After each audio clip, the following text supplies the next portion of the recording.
The final lecture for the Financial Markets Act will deal with the second half of enforcement.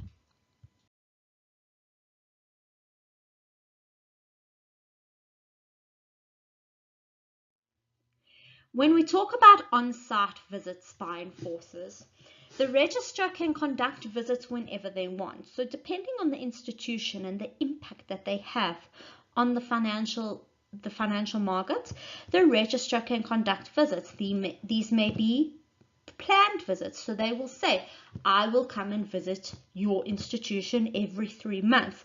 This is not to say that something has gone wrong. This is just to say that we are keeping an eye on you because you have systemic impact. So if you look at major financial institutions, if, for example, one of the major banks in South Africa had to collapse, that would have a massive impact on the financial market. So an institution like that would have a very close relationship with the registrar, and the registrar would conduct visits. Okay? So when the registrar conducts visits, they can enter the premises, they may examine and make copies of documents, they can question any purpose.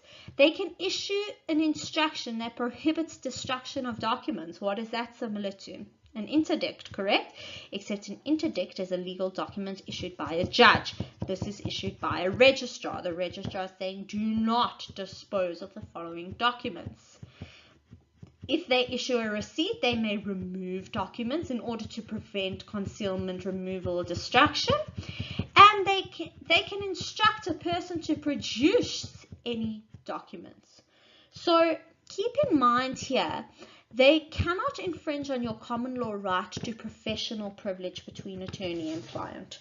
So if they are dealing with an attorney's office, certain information between a client and an attorney is privileged. So we are not going to go into what is privileged information and what is not. So if certain information is privileged, it is protected. However, not all information between your client and your attorney is privileged. Keep in mind.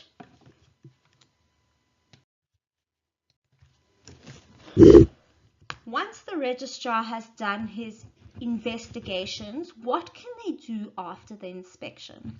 So the registrar can apply to the court for the winding up. If they find that this business needs to have insolvency proceedings or business rescue proceedings, the registrar as an interested party can apply to the court for the winding up of the business.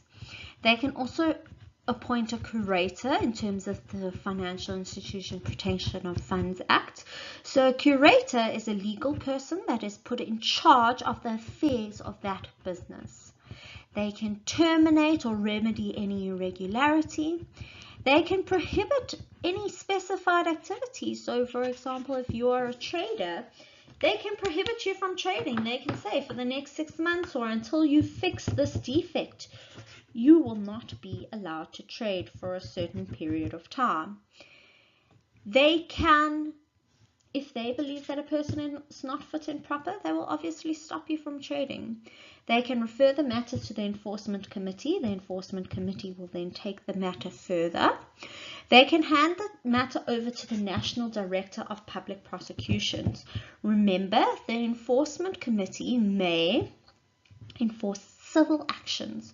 Who does criminal actions? So that's the NDPP. So the public prosecutor will decide, is this in the interest of the South African public to prosecute this case criminally? So all criminal cases go through to the National Director of Public Prosecutions.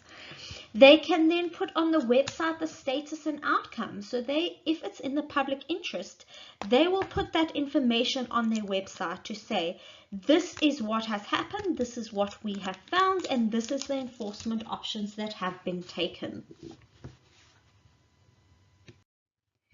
If a regulated person doesn't submit a record or a notice in writing, the regulator may impose a fine not exceeding 1,000 Rand for every day which that report is late. Because when the registrar comes to visit, they will give that person a checklist and say, okay, you need to correct the following things. If they do not do so, they will be given a fine for every day they are late. However, according to South African law, you need the opportunity to make representation as well. So the registrar cannot just come in, say that you need to correct things, and slap you with a fine.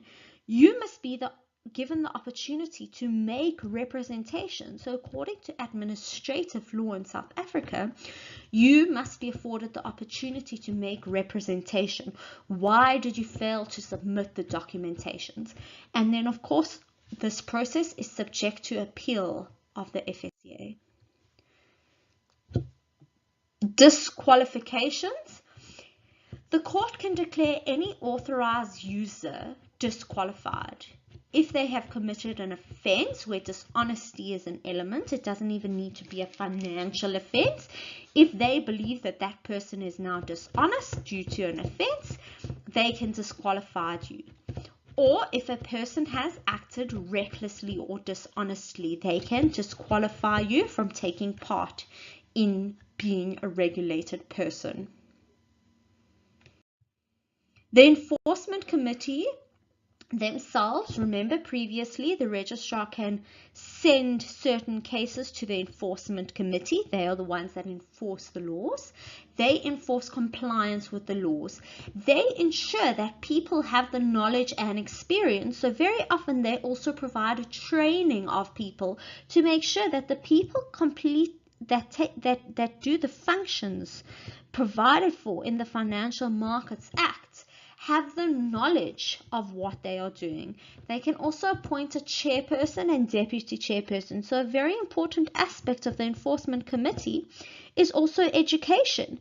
Make sure that the people that you are holding accountable know what they are being held accountable for.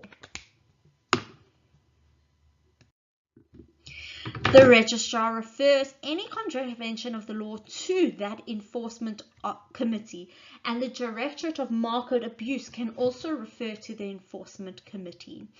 The enforcement committee makes similar orders to that of a high court judge. They can enforce a penalty paid to the FSCA. They can order a compensatory amount for a person that has suffered patrimonial loss. Patrimonial loss is loss that can be quantified in money. So, for example, not pain and suffering.